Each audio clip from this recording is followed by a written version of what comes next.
morning, Lions. How you all doing today? Enjoy this pretty weather? Summer weather. All right.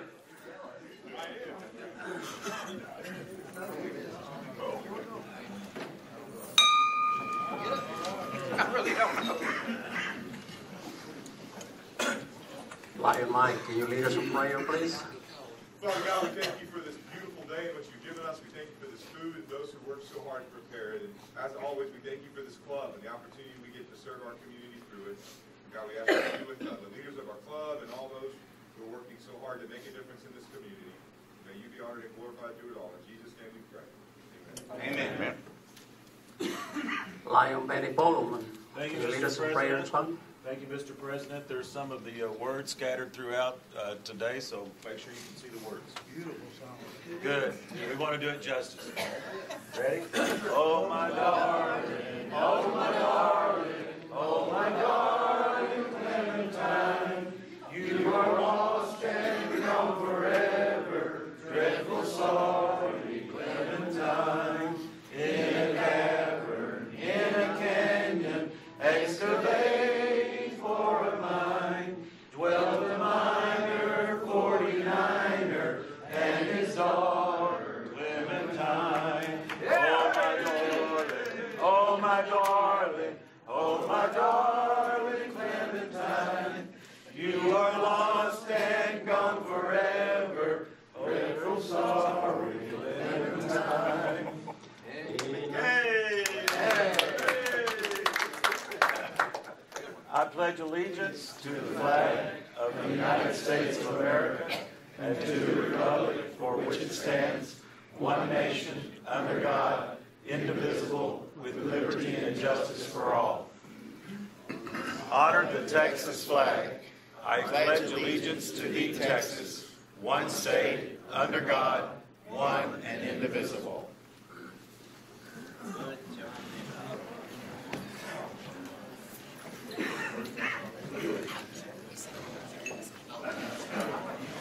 All right, well, we go and see if we got any guests today.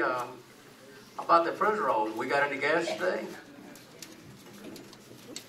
Nope. How about this second row? We got any guests that we can... All right. How about the third row? Got any guests today? All right. How about the fourth row? Yes, I have with me Fred Wenchie. You're with which club? He's with the Huntsville Club currently. He's former district governor of 2S2 back in 2005. So. Hey!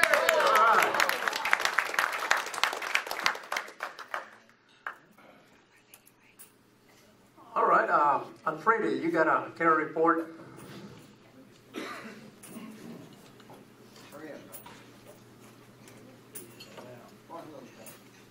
Hey!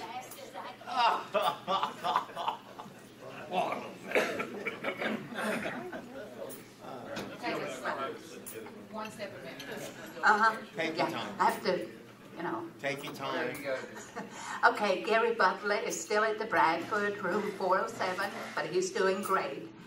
And Jack Jackson is in Timberwood, not at the Bradford. 510. And Byron Hans is not doing too well. He really needs our prayers. And now I want to add something. I haven't asked permission yet.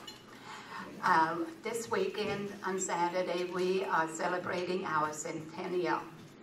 Lions Club is 100 years old. It's in Beaumont. And I want to thank everybody who contributed to that. And I also want you to know whoever give money to the celebration, if there's anything left over, it will go to the children's camp. So we're not keeping anything. And I hope you all can come. We also have the midwinter conference that day. That's early. And nighttime when it's 6 o'clock, the meal. All right. Thank you, Alfreda.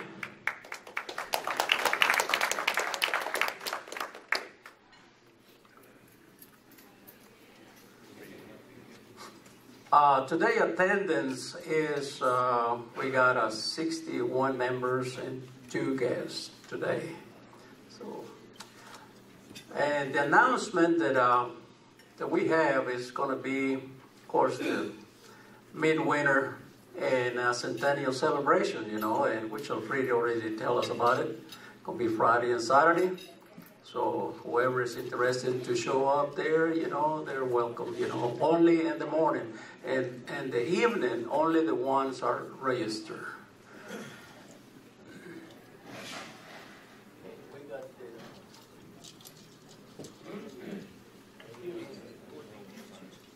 Board meeting gonna be Tuesday, same location, La Casita Restaurant, at 12 o'clock. And all the members are welcome to attend, and it's always good to have guests in our meetings. All right, well, we're gonna let our speaker coming up. Today we've got a homegrown speaker. His name is Ed Ziegler. He's going to talk about ultralights.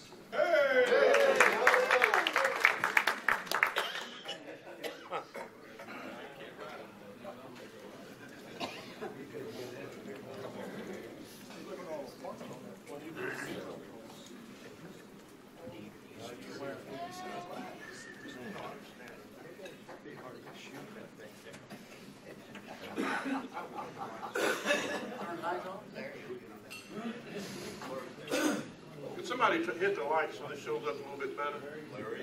Larry.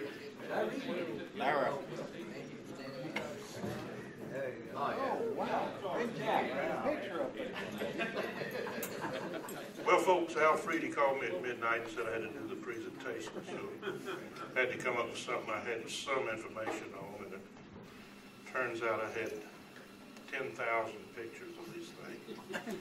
So I sifted through to get it down to a reasonable amount of pictures. And this picture here, I don't know if you remember, Dennis Scott helps us with the fish fries. He's flying his airplane here. The guy that designed it asked us to take a picture, and he made it to the cover magazine, the cover of EAA Experimenter magazine. I took the picture with my wife's camera, but mine would do. But this is the finished product, and I'm going to bring you up to speed. I know all of y'all want to do this, so I'll tell you how to do it. In 1982, the feds, in a fit of non-regulation, put a Part 103 regulation in this thick federal aviation book.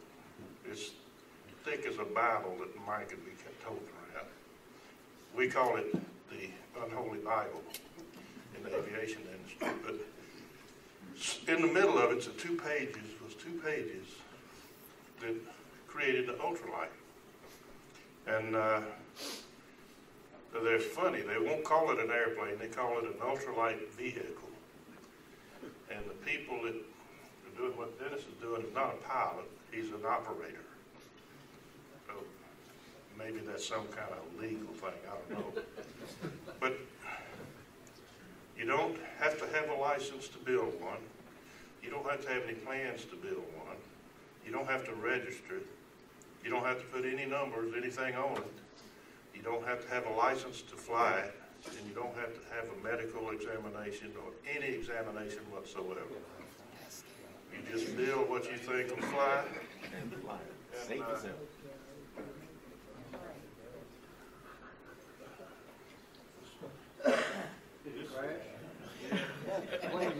Well, it ain't as safe. So they did this to get a pure recreational pilot program. Now, a disadvantage is you can't log the time. Pilots, the ones that are in here, know that that's important. It saves you money on insurance. It qualifies you for advanced ratings or something. But even though it's flies just like an airplane, you don't get to count it. You also, they limit the airplane to 63 miles an hour, maximum speed in level flight, 5 gallons of gas. It can't weigh, it's got to weigh less than 254 pounds.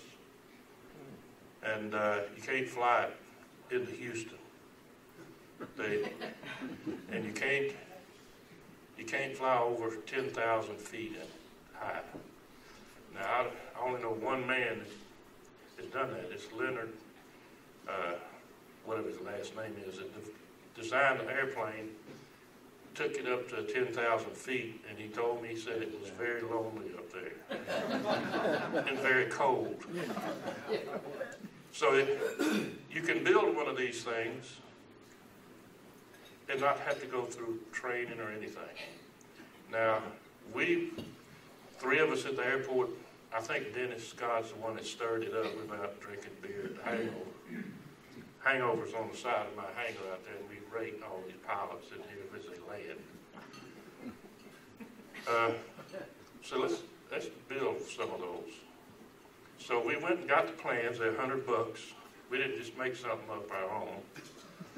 And the plans are basic, handwritten. And we got together and bought the material. There's no kit. I mean, we looked to get a picture of this pile of stuff that showed up.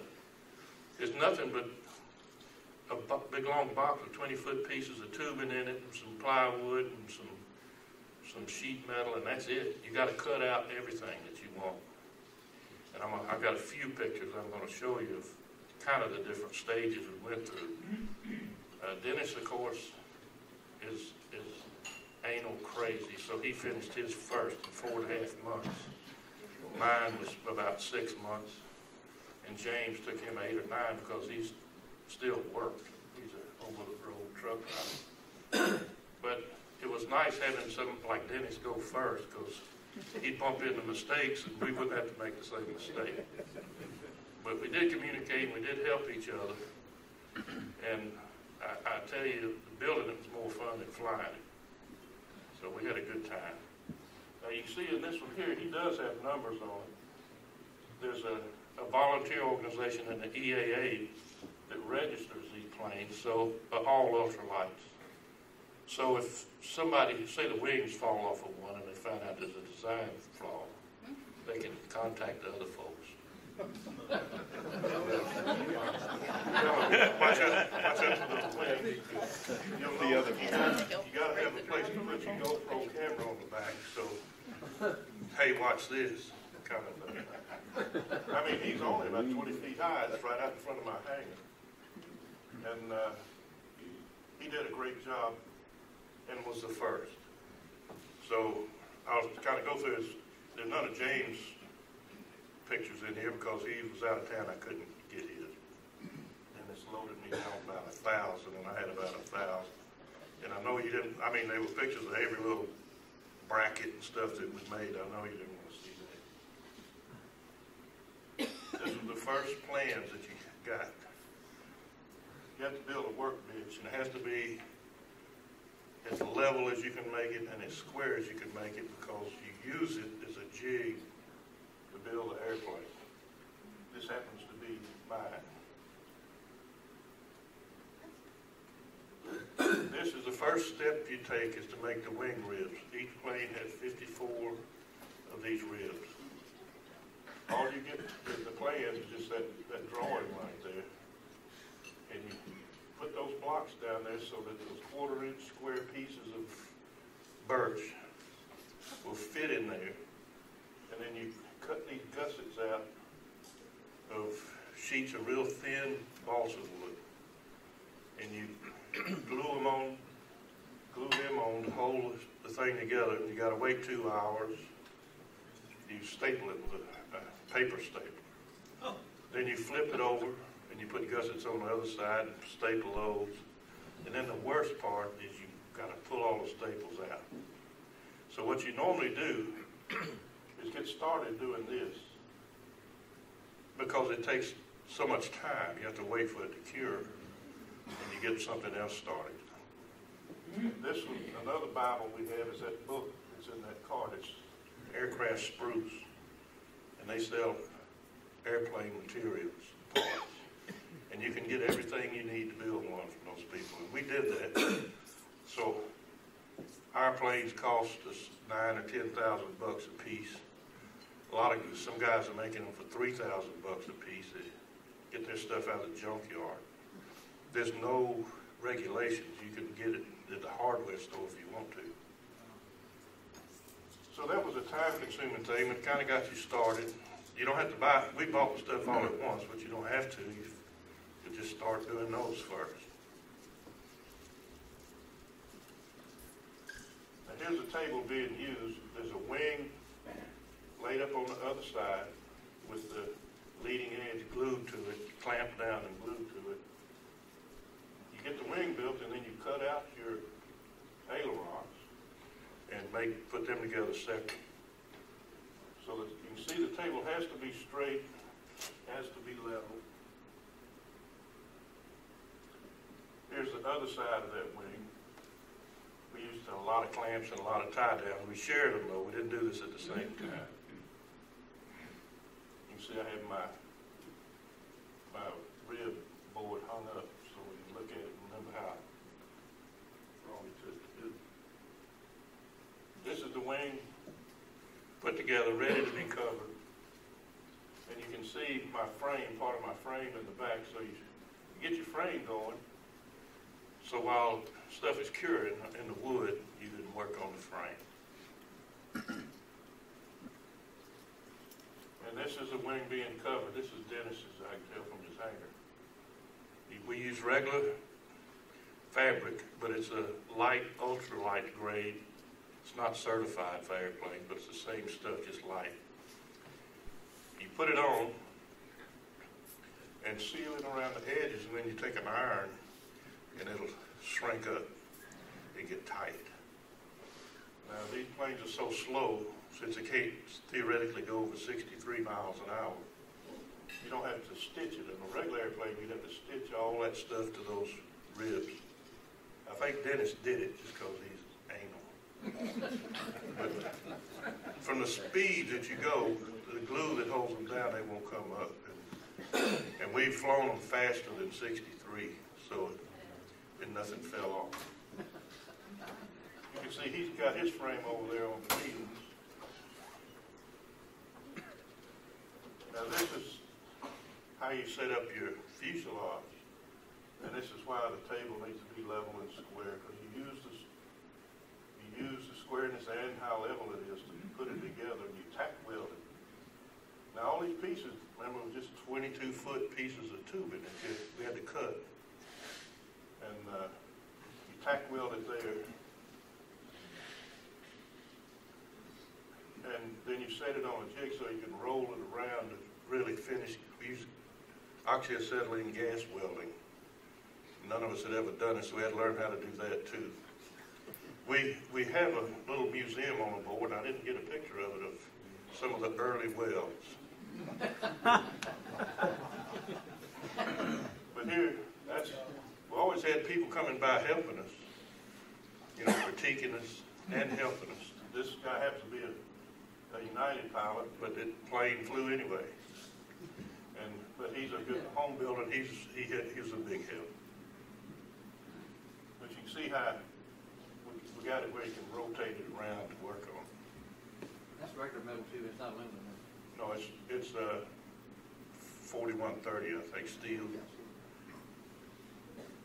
It's aviation stuff. Here's one put on the landing gear. That's Dennis's at his angle. And one thing we learned, the tail wheel thing, we got the material from a friend of ours, Ron Gertz, spring material, and we bent it and heated it up, cured it, and he looked at it and said, "That's going to break." We said, "He doesn't know." Well, both of them broke. And when you land in one of these and the tail wheel didn't work, you just ride along for the ride. You run all out in the weeds. But we learned. I go back to that first picture, and you can see how it's got gentle curves in it, not these sharp breaks. Old Ron told us. Huh? The tires? Those are tires off of some lawnmower or something.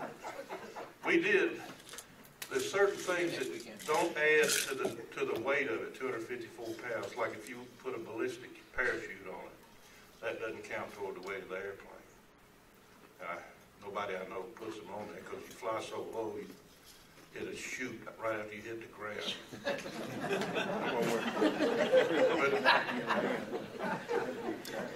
But we put little disc brakes, these cute little disc brakes on them, and we're not sure if that's safety related. I know it's safety related, but whether they count that as safety related. But the brakes help. And of course, you got to see if you can fit in it. And James and I had to make sure we could crawl in it and get back out. So you always test flight there a little bit. That's just part of the rules.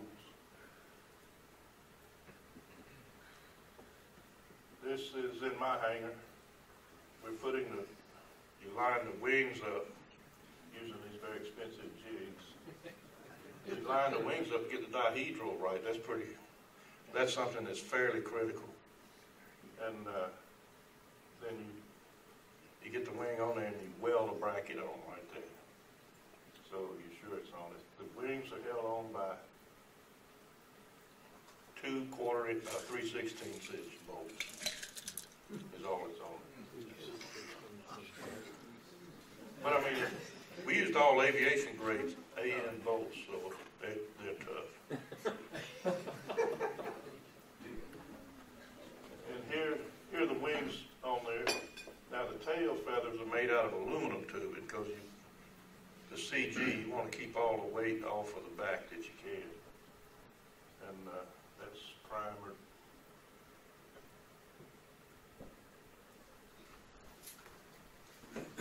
This is the instrument panel. The instruments come from the AutoZone Aviation Department.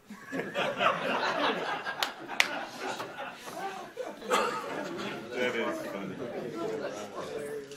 You have oil pressure and oil temperature and this little tiny tack thing. Tack is important, so I don't know where we found that, but it works good.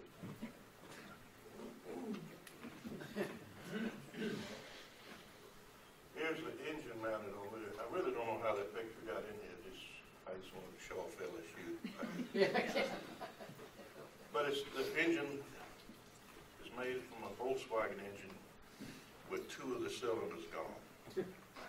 So you make a special crankshaft for it, and you get an Army surplus magnet and stick in the back of it, so you don't have to have a battery or anything for it to go. Now Leonard, he gets his out of the junkyard. He's a regular old point system. He has a battery charges every time. It lasts 2 hours to fly. So we went with the magnetas. Now, ran our price up is we bought the engine from a guy that specializes in these engines. It makes 37 horsepower. Wow. Out of 2 cylinders. It's a hoss. It really goes good. Ours will go faster than 63.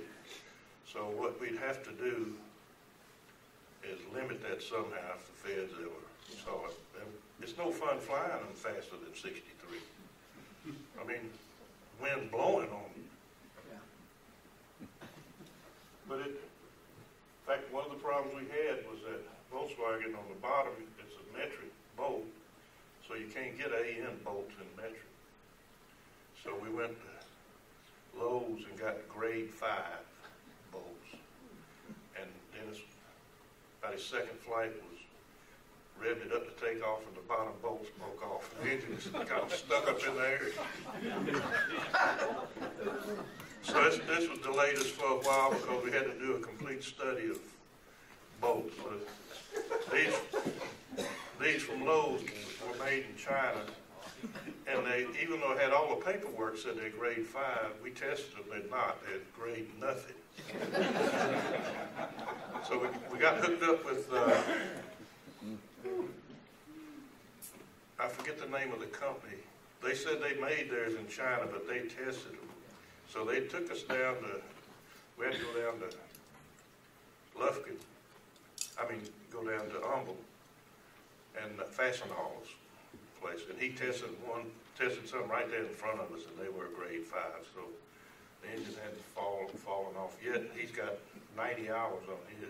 He's the pilot. How much is the loading weight? I used to know. I can't tell you. It's not very heavy. I can pick one up. I wouldn't be able to sit up. So here's the fleet. Now, Leonard, we sent this to him, but he got this in the magazine too. He calls it the Polk County Air Militia. The problem is, only 2 of them have flown at the same time, Dennis and I. And James, he hadn't flown in a long time, but he's a pilot. We're all pilots. Well, I'd never flown a tail dragger before. Dennis has all the tail dragger time. But James went black or something. He took off and crashed right the first time he took off. I don't know, he just flew off in the ditch, knocked the landing gear off, busted his prop up and stuff. But Dennis, we had a spare prop. Dennis had it back on flyable in 2 hours. Replaced the whole landing gear on one side, and he flew it for James to fly it. Now, James didn't fly it, I don't think, but he's got a friend letting him keep it in the hangar, and that guy's flying it.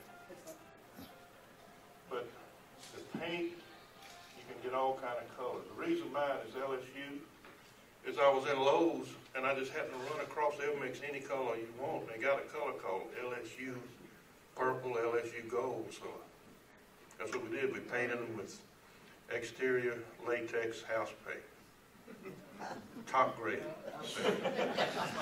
and painted it with a roller, so you don't have to worry about overspray or anything. But you know, house paint is tough as far as UV protection and whatnot. It's really tough paint. It's just not very smooth. So we say we use the golf ball principle. We have a little dent saw in it to make it go faster. But the finished product, you can see some of the details. Like in the front, you got springs that are made out of, springs out of a big industrial die. So that helps having plans where the guys already figured a lot of this stuff out. And the city could come up and say you can't fly them, so we always use radios and fly regular patterns, except right across the front of my hangar is not a pattern, but that was a special event. Now he's got smoke on his too, so he can smoke the sky up. And that's it. Y'all can get started anytime. I'll give you the guy's name. You can be doing this too. But we talk about how strict everything is, but compared to the rest of the world, we got it pretty easy. The fact that they would go to trouble to write something where they don't control it, they don't care. And the reason they put the limitations on it is it doesn't have enough energy to, if you crashed it into a building somewhere, they just clean you off next time they wash the windows. Does it have a pretty good glide on it? Nope. If